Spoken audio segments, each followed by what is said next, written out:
Hello everybody, in this tutorial you're going to learn everything you need to know about neural network.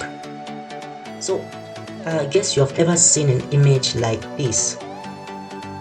Basically what this is just, it looks scary like that, but what is this is just function that execute one after the other to create like a human-like brain or a neuronal brain, but in a computer sense.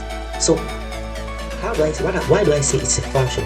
It's a function because, like a function, it basically just take an input and give back an output, just like any other function will do. And you take an input, for example x, and give an output, for example y. I guess everybody have seen this equation in high school or secondary school about x y equals to mx plus c, the linear equation. This one is just a function just like this because it got a variable, and when changing this variable the result of y also change. Is applicable here. The value of y here will entirely depend on the x that you're putting. Think of ChatGPT. What the response is supposed to be will entirely depend on the prompt that you will give. Yeah, you cannot ask to ChatGPT to give you a description of an elephant and she give you a description of a spacecraft. So the y depend entirely on the x, just as a normal function will do. Where the things becomes a little bit more complex is that this function can take not only one, not only two, but multiples entry.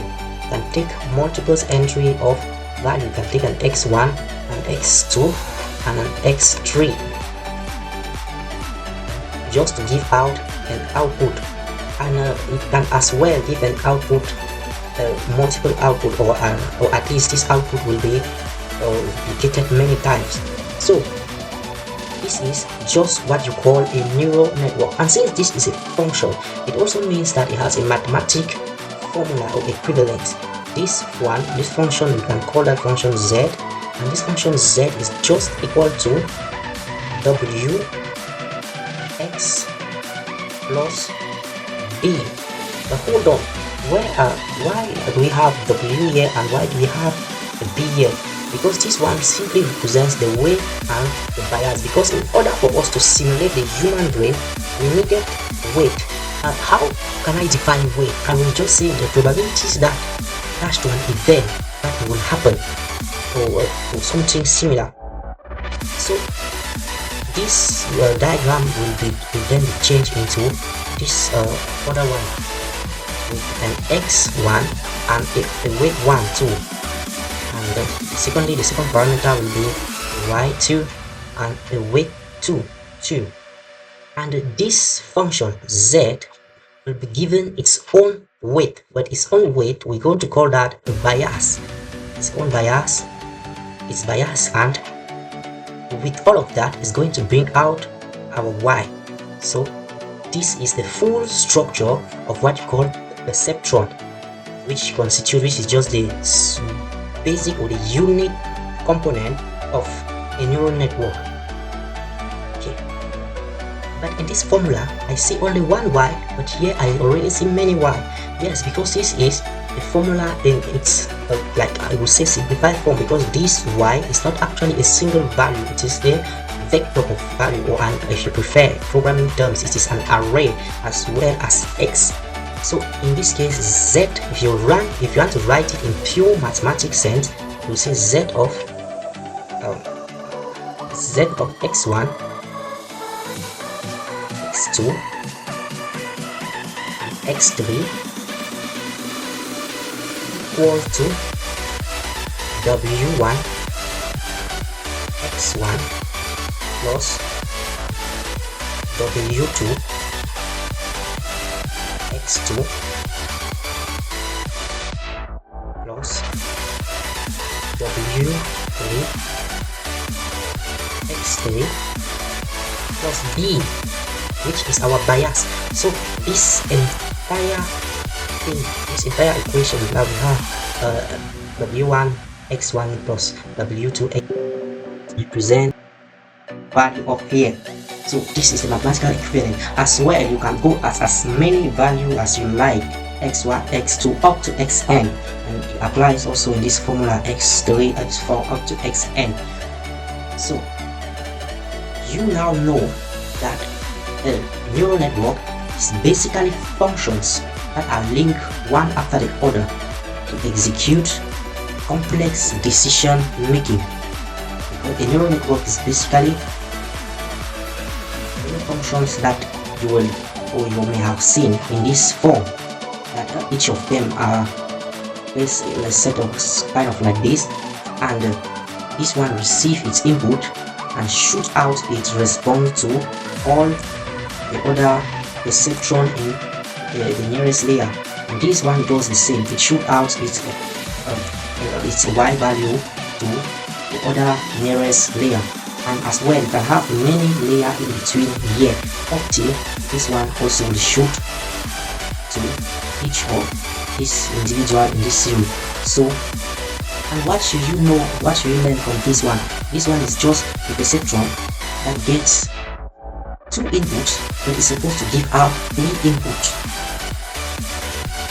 So I hope you understood that this one gets 3 input, 2 input, and is supposed to give out 3. Maybe let's take an example. Maybe this one is supposed to take the length and the width of a plant leaf. If it's supposed to take the length and the width of a plant leaf, then it must give out, for example, the taste of that plant. Is it bitter or salty? Is it toxic? We'll say it's toxicity, and it's supposed to give us another parameter like another parameter. Let's just say any other parameter that you like to give in this case. So that is basically a neural network, what a neural network will do. So let's take another more specific example. Let's say you are asked to classify a human's body to determine whether these humans are boy or these humans are girl, or just generally these humans are feminine or masculine. So is this a male or a female? And for that, they are giving you sets of information that you need to know, like the height, the human height. They're giving you the height, and they're also giving you, for example, the shoulder width, and they're also giving you the weight of the individual. So they're giving you 3 parameters. They're giving you the height, the width, and the weight, and you need to determine whether that human is female or male. So to do that, you will just do a perceptron as we did, which will have a height, a width, and a weight. And together, these are going to enter into a knob, what you call our function, showing our function of perceptron, and is going to give out a value, and this one is going to be, is it masculine or feminine? And for that, you're also going to use the weight one, the corresponding weight. So that is it. To have this schema here is not all sufficient, because this weight, you need to have the exact weight that will generate the response that you want. But as a programmer, we programmer like manual. We don't like manual labor, so we won't spend all days and night just to figure out what are the weights and where, why, what. No, we won't do that. So what we will do is that we first of all generate a random set of letters. We'll just generate a random set of weight and bias. Once we have that, we train our model. We can now train our model. Even though the model, the first generation, will be a little bit not the answer we expect, because what do you expect if you just put random variables everywhere in your function? Of course, your result will be a little more random, like it's just going to be either true or either false, but mostly false. So you take this weight and you push it into the neural network, random weights that you've generated, and you put it into your neural network.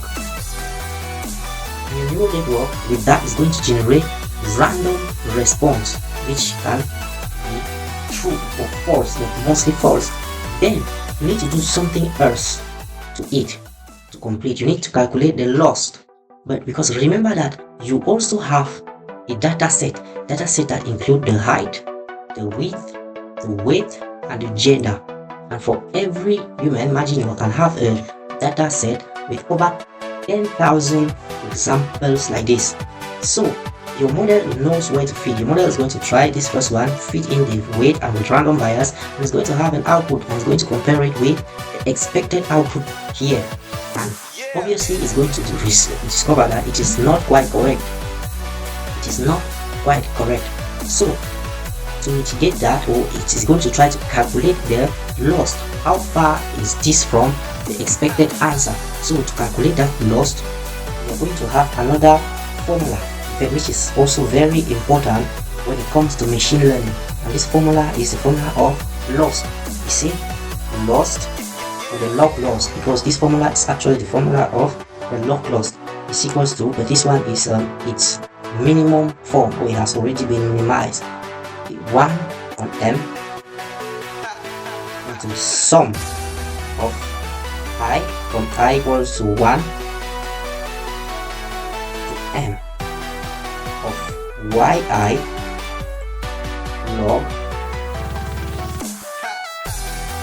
log sorry for this log into ai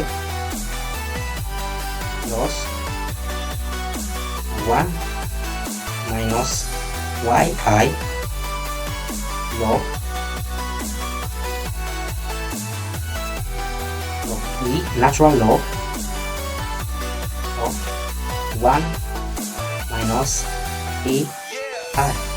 When you see this formula, you can start a bit scary, because this formula can look scary for people that are not familiar with algebra. But in programming language, these formulas will look much more easier to comprehend. So this one is basically going to calculate, compare the two values, the value that the predicted value and the expected value. Is going to calculate them in terms of numbers. It's going to see which one is greater, or how is this one different from this one. After that, there's one other thing that we need to apply. We need to apply gradient descent. And to explain the gradient descent, we talk of a minimum function. For those who remember in college, when we say that a maximum function look like this and a minimum function look like this.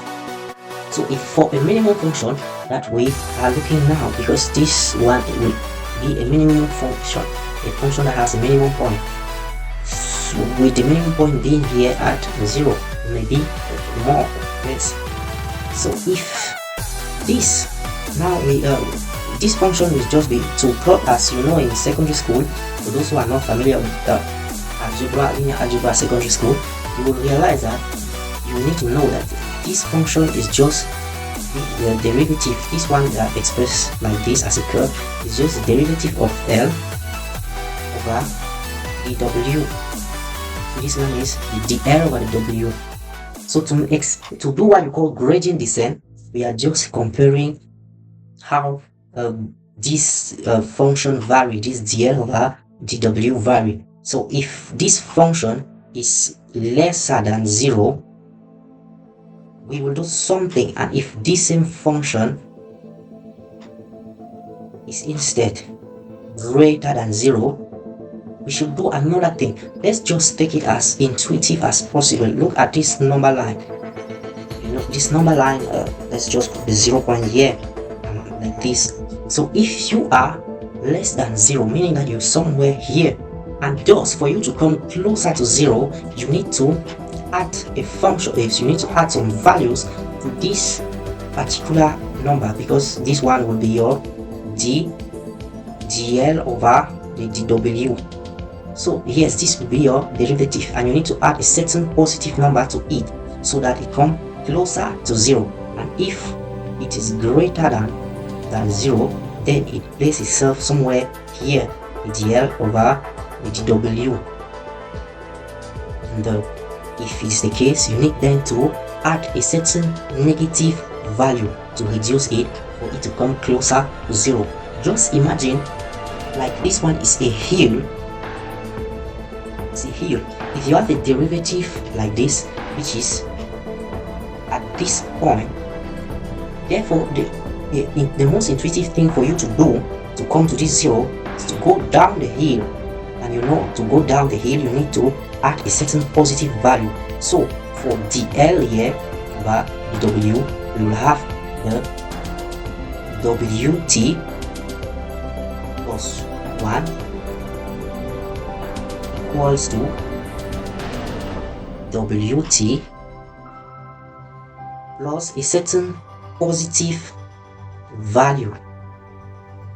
So that is for the case where the derivative here is less than 0. When the derivative is greater than 0, the wt plus 1, again wt plus 1 is just the next element that should be considered. So the next weight that should be considered is what is the original weight plus a certain negative value. This will reduce the weight. So that is how we are manually trying to reduce or increase the weight based on the gradient that we obtain. So coming back to this step up here, after calculating the loss, we apply the gradient descent, and thus we have new weights. So we can update our weight, and once we update our weight, we start all over. We have the weight, and now we push up the weight into our neural network, we calculate the loss, we degrade, and that is how we calculate in. And this term is known as the echo. It sounds like in French. It's signifying a full cycle. So and as well, the more epoch you train your cycle, your machine, the more effective it becomes into giving out the right output for the specific value you have entered. This method will work perfectly if you have a data set that is well structured in sequence or in column of some certain variable, like your x1, x2, x3, x4, and your y. But in case you have a variable or a training data set that is not structured as like God, like for example, this LLM are commonly trained on text. How are we going to perform this type of operation in a text? Because the text are just sequence of letter. I am this and you are that. To train this set in data, the first thing you need to understand is that machines are usually very bad at comparing or managing characters, because they don't really know how characters interact with each other. So whenever you have a txt file, no matter its size, it's a good idea to try to transform it first into sequence of numbers. Once it's done, you are ready to apply this same method, and it will be as simple as just taking a little size at which you're looking at, and you decide that little size, for example, is going to be your axis, and the next value to it is going to be your y. Therefore, you're training your data, your machine, to be able to analyze the first and second and third, and then give the next word next to it. So that is how you will do it for an LLM if you will wish. But note that the log lost is not appropriate for LLM technology. It is not. If you like to play around with this technology, you can as well try to make an LLM using these formulas, but you will know that it is not appropriate. You will learn, and maybe you will discover why it is not appropriate, instead of just saying that it is not good. But for those who don't want to try, it is not appropriate because this method is not strong enough to capture all the sense or the relation between words, between letters. So even if you train and perfect a model in this architecture, you will have a very big chance of producing rubbish or just things that don't make sense at all. So now that we've kind of looked at how this LLM works, now is the time to go into the code. To avoid you watching at me typing, I already did this previously. So what do you need to run this code? If you like, you can create an environment by simply typing Python, creating an environment. Why should you create an environment? An environment would only help you to isolate your project so that it should not interfere with other projects or other modules that you have. So Python M V and V, you give your module name and leave anything, and you see the module appearing just here. So that is how you create a model. And if you want to activate that model to be able to install things into it, because if you don't do that, you will not install your module into your environment. You will install it into your global working environment. So to activate an environment, you are going just to type the name of your environment which you created, and you're going to put in a script method script and then activate, and bam, that is how you can have this environment activate. And you will need to run the only module that I'm using for this one, it's NumPy. So you will need to type install NumPy. And for those who don't have Python installed in their environment root, if you run this command and you simply see nothing, or it doesn't execute, or it brings an error, you may like to try saying pip install this, and I guess that should be solving your issue. So now that we have the requirement installed, we are looking into this code. First, I have this variable which is just the name of the file, because I would like to store this train data so that I should not be training my model every time I want to test it or to make a response. And I'm going to set a training variable to true. The first go, you're going to make this variable to true, because in your case you won't have any training data over here. You will just have this code to type if you prefer to type it and manually and learn. And here I generated some data. If you already have a repository or something, or a database or a data set that contain information that you need, no need to do this. So here I use the NumPy random function to produce a male height of this about this with a variant of about that. And I did the same thing for the width, and I labeled it as 1. Therefore, if the model, as you know here, we remember that these models are only good into producing numbers, so this response might only be able to produce 1 and 0 based on this architecture that we did. And you also have the female with height and all of that. And to concatenate the height with each other, we're going to take height equals to the male height and the female height. So you concatenate them, all of that. And you do the same thing for the width, the level, and all of that. Then to try to now have our x values, because in this one we are going to kind of work with a perceptron of 3 that takes 3 variables. So our perceptron is mostly going to be x1, x2, x3, going into perceptron for this function with the weight 3, weight 2, weight 1, and the bias. And this thing obviously is going to give us a response, and this function is called z, just an annotation. So you have our x input, which is we have the x1, x1, x3, and our label x for the training. Now we use the indices, but random, we permutate those two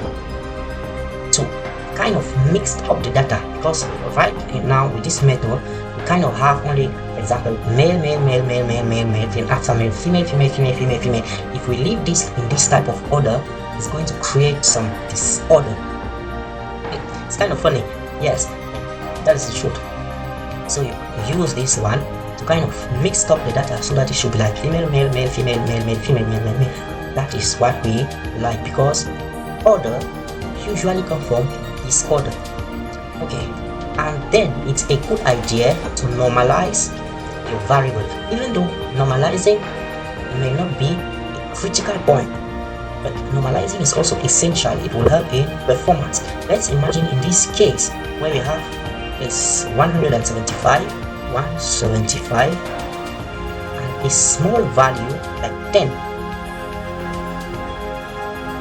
The computer is going to kind of a small value like 40. Let's say 40. The computer is going to kind of give a very little significance to 40 compared to this other number here. Therefore, the value responsible for generating your result will mainly count on a single value, which can help in making or slowing your model performance or giving little accuracy. So to improve that or to fix that, you normalize. When normalizing in this way, you are going to get value centered to 0, meaning that value can either be 0, 1, 2, 3, 0. They can also be more, that is less likely, and of course negative 1, negative 2, and negative 3, and continuing. So that is what we are calling normalizing. So all of your data will now fall on this small range. So a computer will not see a significant difference between all your variables, thus all your parameter will count significantly to impact your decision. So we normalize and we use our sigmoid function. So I didn't talk about the sigmoid function. What is the sigmoid function? This sigmoid function just scale down any result that you have into a ratio from 0 to 1. Is what a sigmoid function does. And if you're curious about the formula of this sigmoid function, it is just, you can call it A if you like. A equal to B will be equal to 1 all over 1 plus E to the power negative Z. So that is it. That is C just here, 1 all over 1 plus numpy exponent negative Z. So that is it. And we also have our loss function. Our loss function is this. You can see the negative name of this, that. I think this loss function, or if you wish to learn all the type of loss function, you will need a separate video. So tell me that in the comment if you wish. The video is already very long and take time to explain that. I think we are going to be sleeping here. So this is the loss function. What is basically doing, I explain it, takes the result that has been calculated and compare it with the expected value. Compare it with the expected value, and then compute. Yeah, I also have the function compute the gradient. Now to compute the gradient and to be able to do gradient descent as we have shown here and explained. This is basically what you have. You set this and put this derivative, the derivative of z, the derivative of w, and the derivative of that, and we return them. And as we said, after doing this, you will update your variable. And this is the update parameter. So it is changing the parameter to the new parameter, to the new weight and bias.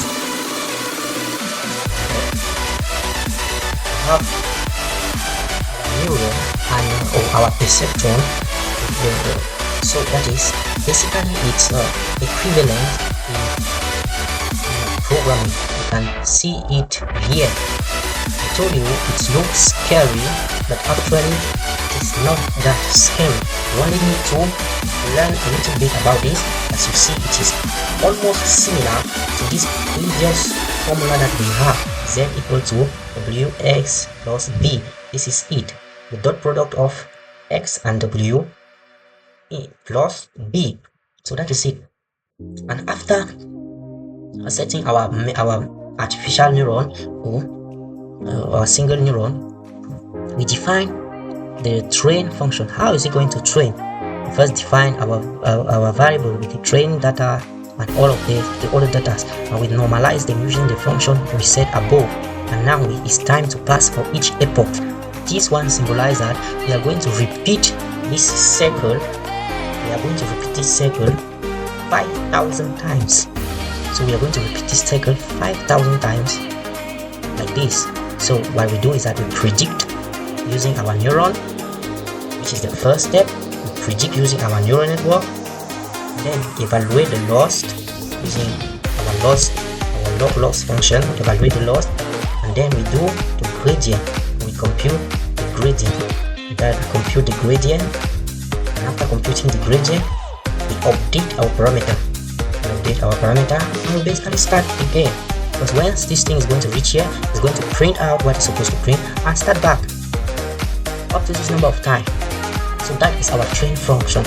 And then our predict function, because after training we need to after training we need to predict. So to predict this, what are we going to do?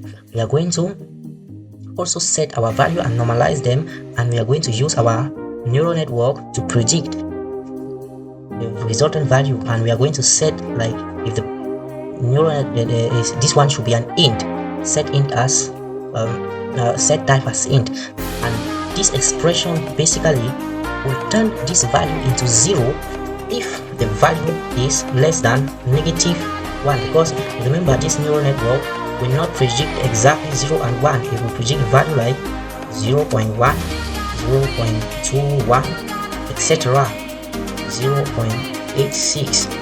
So just to stabilize that into an int, we set the type as int, so that this could be 0 or 1.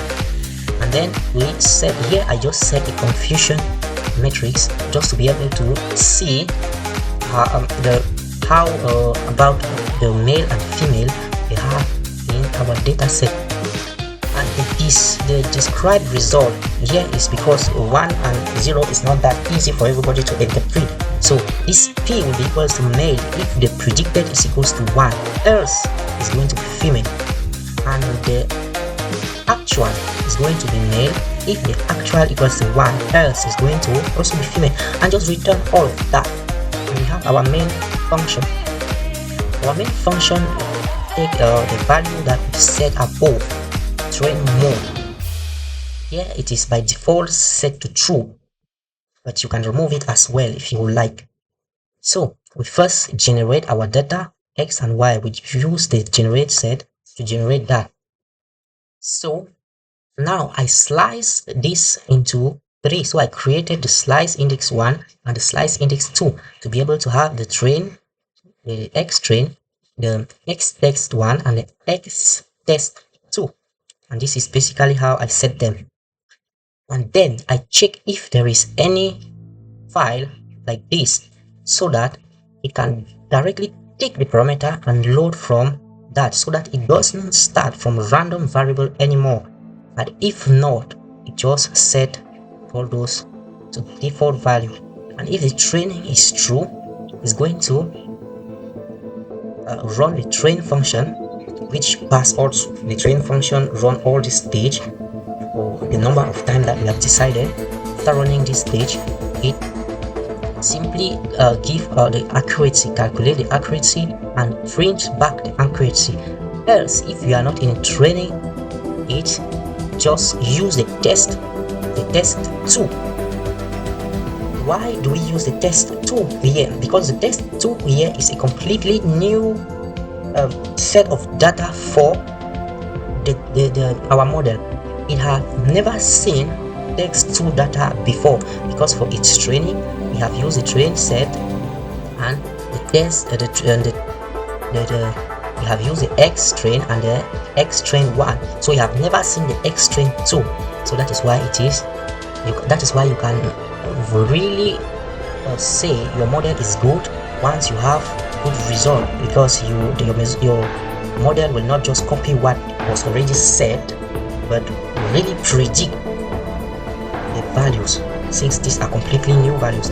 And then we're also going to print the final result, and that is all for our code. And if you wish to have this one work, I'm going to set this one to true.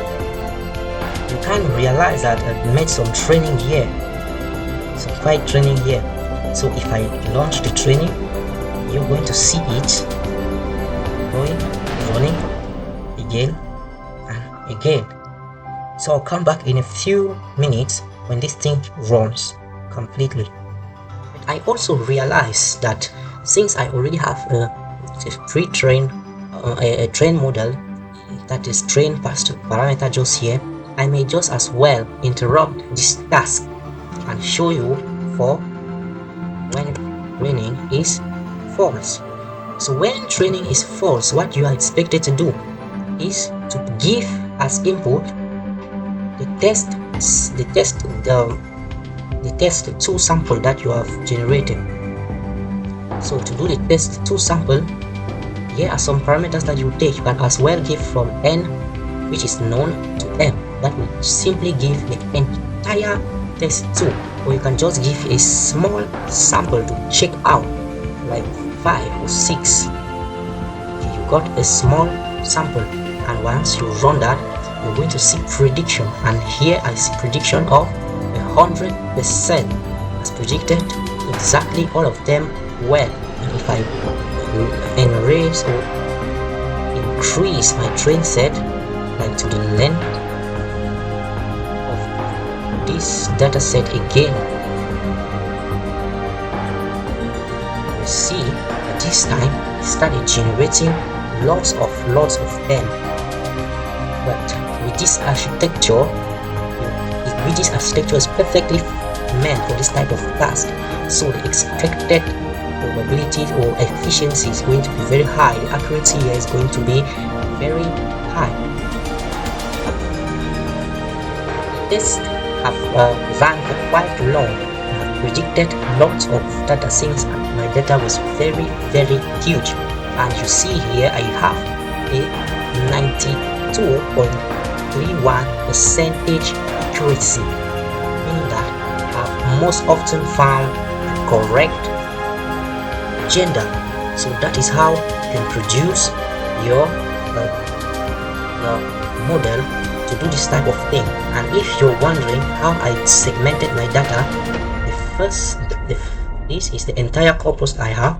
I segmented the trained data into 50%. So this one represents 50% the trained data, and then I also got the test 1 sample, which represent 30%, and I got the test 2 sample that represent only 20%. So that is it for the data I have. If you are interested into copying this code, you may as well pause the video to copy any section you like to copy. But if you're more interested into just getting the code, I will be providing the code into the description. Hit up link to the code. So thanks for watching. Let's meet in another session.